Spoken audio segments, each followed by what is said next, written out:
2015년 대한민국.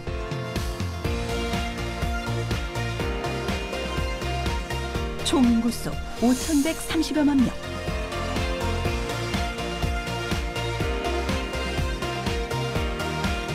그 가운데 초중고등학교 학생 수는 무려 1,000여만 명이다.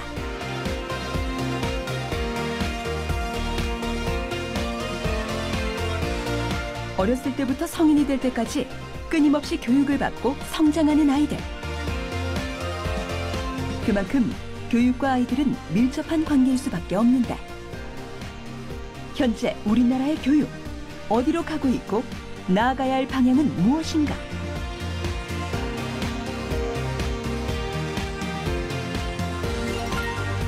(2015) 세계교육포럼 특집 좋은 교육, 미래를 그리다.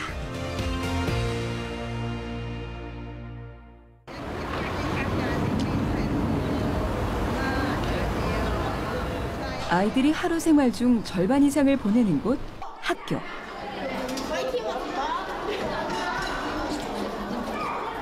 수업 전 만난 아이들의 얼굴엔 순수함이 가득하다. 밝고 씩씩하게 자라는 아이들. 이 아이들은 어떤 꿈을 가지고 있을까? 저는 나중에 꿈이요. 아나운서도 있고요. 그다음에 또 파티제도 있고요. 그리고 또 가야금 전공도 되고 싶어요. 축구 선수에서 좋은 팀에 가고 소속사에도 좋은 데에 가서 나중에 유명해지고 그리고 운동도 잘하고. 선생님이 애들한테 다른 걸 가르쳐 주잖아요. 저도 커서 다른 친구들한테 재밌는 것도 많이 가르쳐 주고 싶고 친구들이 모르는 것도 많이 가르쳐 주고 싶어요. 다양한 꿈을 가지고 무럭무럭 성장하고 있는 아이들. 하지만 꿈을 키워가는 아이들에게 우리나라의 교육 현실은 높기만 하다.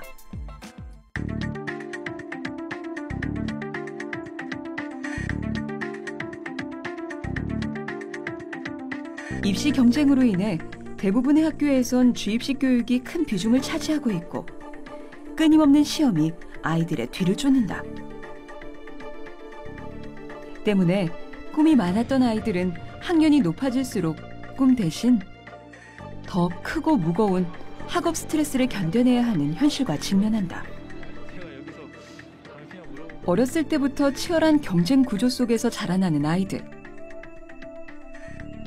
이런 현실에서 아이들은 차츰 우리가 아닌 내가 중요하다는 생각을 가지고 살아간다.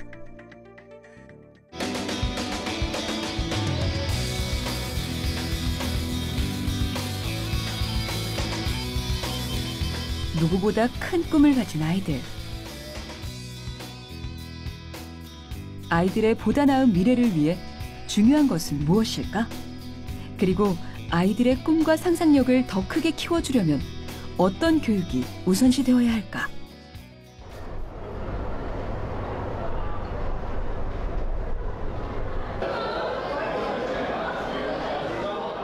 여느 학교와 다를 바 없어 보이는 한 고등학교.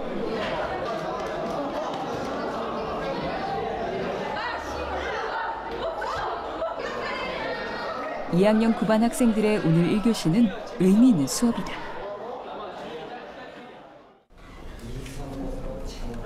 매주 한 번씩 진행된다는 이 수업 시간은 그 어느 때보다 학생들의 눈망울이 빛난다고 한다. 글쓰기 작업을 통해서 자 이번 시간은 소설이야. 자 감성적인 글. 자 지금 한번 같이 작성해보자. 선생님의 말이 끝나자마자 집중한 채 글을 써내려가는 학생들. 하나같이 고심하며 원고지를 한 칸 한 칸 채워간다.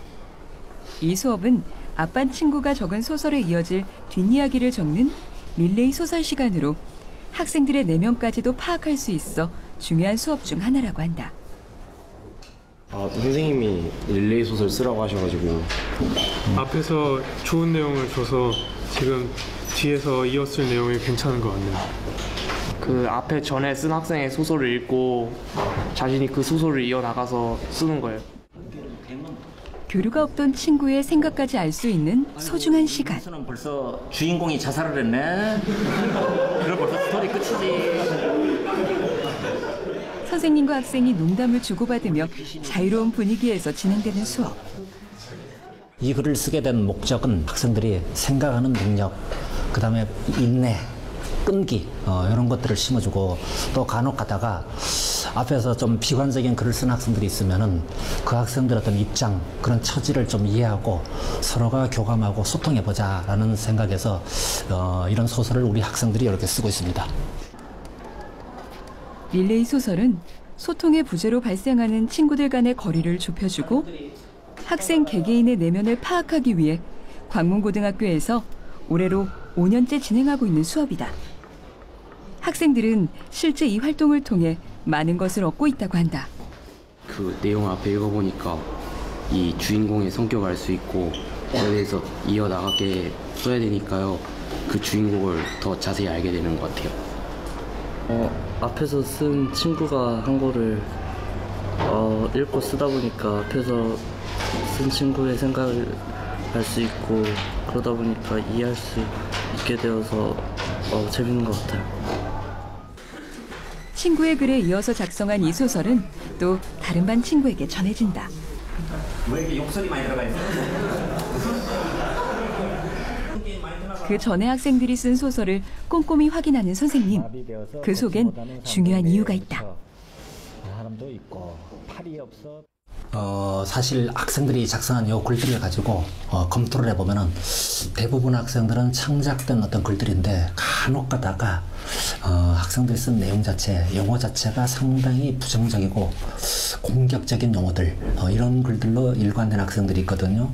이런 학생들, 또 여백에다가 낙서라는 걸 보면은 또 상당히 우리가 생각지도 못하는 그림들이 나오거든요.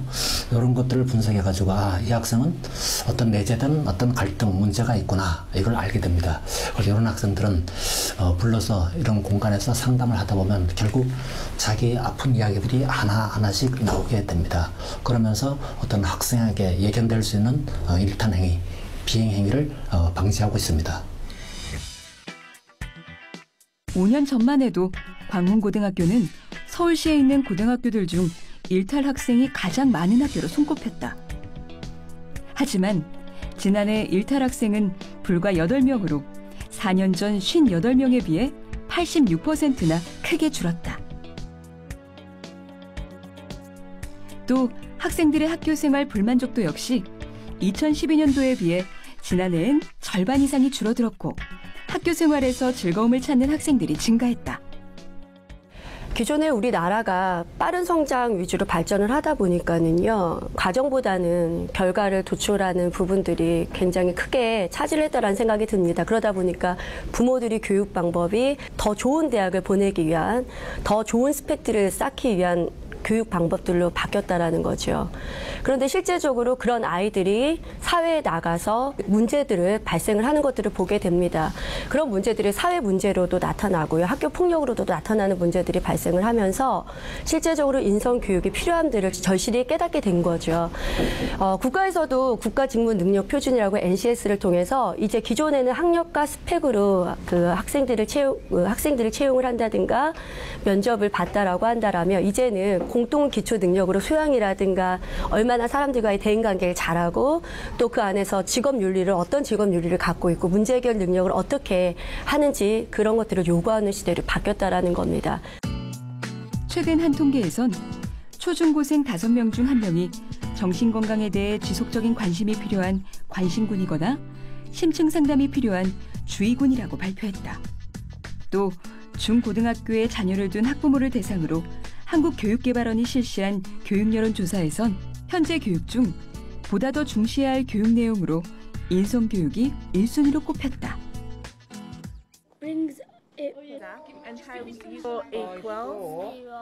이미 해외 각국에선 인성교육의 중요성을 인지하고 전학년의 교육 방법을 경쟁 위주의 수업 대신 참여 위주 수업으로 진행하고 있다.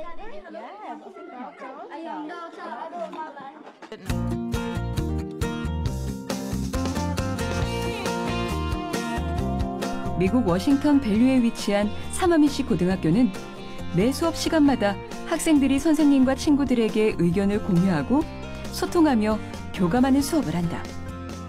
1대1 질문과 답변을 우선으로 하는 우리나라와는 또 다른 교육법이다. I'm blown away by what students are doing in that classroom. Mamish is going to change the incomes. Okay. Kids are asking good questions. They're holding each other accountable. And do you agree how we split the bridal trails in half? There's not just race, there's not just ethnicity. They're really getting a chance to look like the experts. It becomes more authentic. Problem-based learning at Sammamish High School will help students gain the knowledge and the skills that they need to compete in a 21st century world. 사마미시 고등학교 학생들에겐 결코 등수가 교육에 있어 중요한 요소가 아니다. 미국 테네시주에 있는 인디펜던스 고등학교. 반대항 농구 시합이 한창이다. 코트에서는 서로 물러설 수 없는 경쟁자지만 이 학생들 간의 우정은 특별하다고 한다.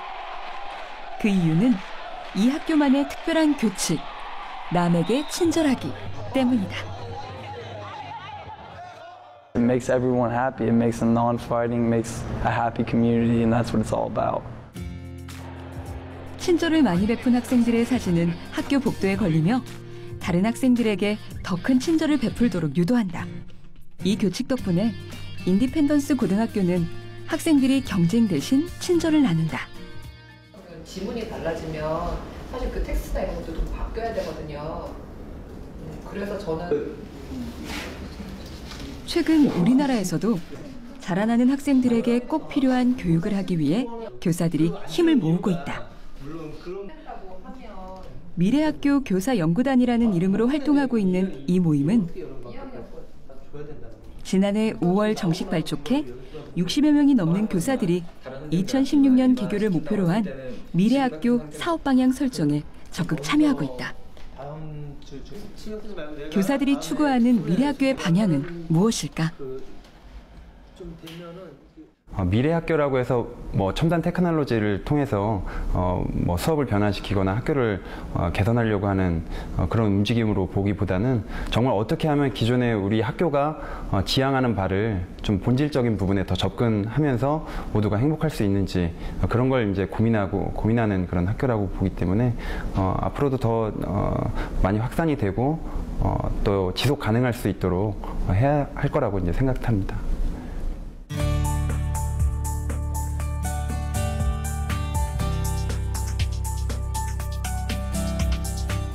현재 미래학교로 시범 운영 중인 세종시 참샘초등학교. 아이들은 1교시 과학 수업이 시작되자 3, 4, 5 야외로 향한다. 참샘초등학교의 과학 시간은 다른 학교의 수업과는 조금 특별하게 운영된다. 아이들이 직접 현장에 나가 관찰도 하고 의견을 나눈다. 또 달팽이를 채집하기 위해 직접 땅도 파고 손으로 흙도 만진다.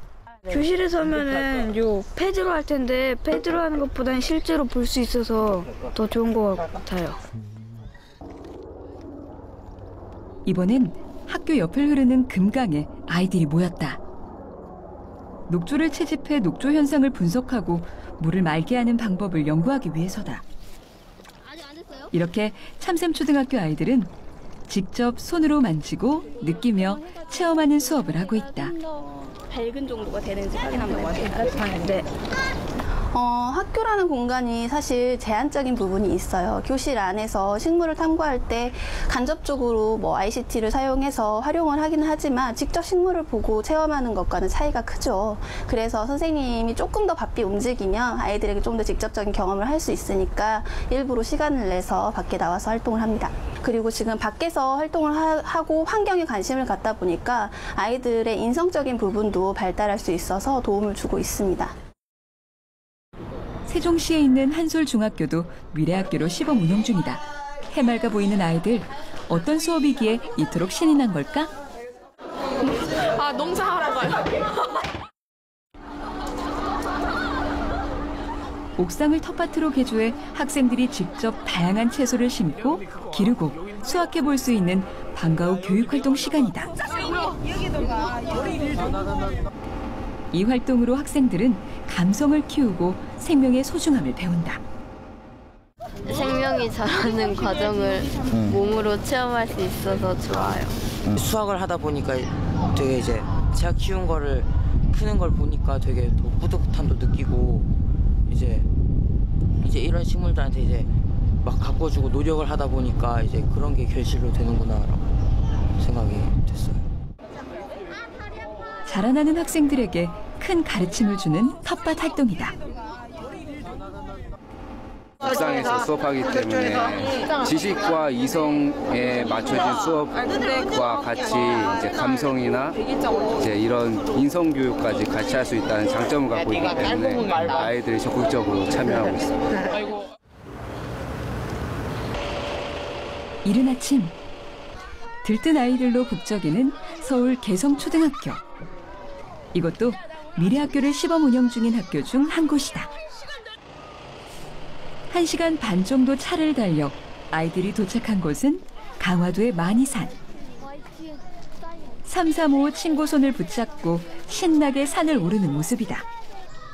역사 수업을 이렇게 야외에서 하는 데에는 큰 의미가 있다. 아무래도 직접 보는 게 가장 효과가 있죠. 우리가 간접적으로 보는 거는 어쩔 수 없어서 간접적으로 경험하는 거지만 현장에 나와서 직접 보는 것만큼 아이들에게 생생한 경험은 없고요. 그게 가장 큰 지식이 될 수 있습니다. 산 경험이죠. 만이산에 이어 전등사를 찾은 아이들. 그동안 역사책에서만 봐왔던 전등사를 직접 눈으로 보며 설명도 듣는다. 독불이다 해서 전등사로 이름이 바뀌었다고 합니다. 자, 뒤에 보이는 곳이 보세요. 뒤에 보이는 게 그림으로만 접해온 역사 수업 대신 살아있는 역사 수업을 경험한 아이들. 책에서 보면 오래된 느낌 같은 거 잘 모르는데 실제로 보면 더 실감나고 더 많은 걸 느낄 수 있을 것 같아요. 오늘 수업에서 아이들은 지식을 넘어 더 많은 것을 배웠을 것이다. 탐방을 마치고 학교로 돌아온 아이들. 현장에서 보고 느낀 기억을 토대로 수업에 한창이다. 지루할 수 있는 수업이지만 아이들은 아직도 그 현장에 있는 듯 호기심이 가득하다. 좋았다. 내 친구들에게 이걸 알려주고 싶다라는 내용이면 더. 뭐요? 친구들과 서로 보고 온 것에 대해 소개하고 이야기를 나누는 아이들. 그 누구도 수업에서 제외되지 않고 집중하는 모습이다. 교과서에 나와 있는 단편적인 지식들이 여러 개 있는데 그런 것들이 이제 그런 것들을 아는 데서 그치는 게 아니라 그런 것들을 직접 보고 나서 다른 친구들과 이렇게 소통을 통해서 정보를 주고 또 다른 친구들이 또 본 내용들을 또 자기 입장에서 다른 친구들이 본 것을 이해하고 그럼으로써 어떤 정보의 교류, 그다음에 서로에 대한 소통 이런 것들을 좀 더 익힐 수 있는 기회가 아닌가 생각합니다. 짧게는 하루 8시간, 길면 10시간 이상을 학교에서 보내는 아이들. 학교는 자라나는 아이들에게 중요한 공간이다. 인성교육이라는 것은 어떤 환경을 주어줬고 또 어떤 인간관계를 하였느냐에 따라서 그 사람의 인성의 기본의 틀은 달라진다라고 생각을 합니다. 결국 인성이라는 것은 그 나무가 건강하게 자라기 위해서 그 토양이 바탕이 되어야 되고 그런 토양이 바탕이 돼서 건강한 숲을 이룰 때 건강한 사회를 만들 수 있다라고 생각을 합니다. 그렇기 때문에 인성교육은 굉장히 중요합니다. 학교와 친구, 그리고 선생님. 이들과 함께 보내는 학교라는 공간에서 아이들은 꿈을 키워나간다.